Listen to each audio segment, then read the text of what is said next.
একদিন আমরাও থাকব না, এই জমিনের বুকে শুয়ে থাকব চিরকাল, যেখানে কোলাহল নেই, চিৎকার নেই, আছে শুধু নীরবতা, গভীর নীরবতা। যারা একসময় হাসতো, কথা বলতো, চলতো, তাদের আজ আর কোনো শব্দ নেই। তারা একদিন আমাদের মতোই ছিল, আমরাও একদিন তাদের মতো হব।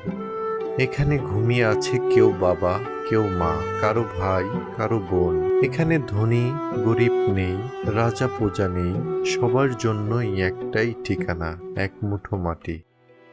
আমরা কাঁদি, আমরা দোয়া করি, কিন্তু একদিন আমরাও এই দোয়ার জন্য কারো অপেক্ষায় থাকব। আমরা ভাবি হাতে অনেক সময় আছে, কিন্তু সত্যটা কি তাই? সময় কারো জন্য অপেক্ষা করে না।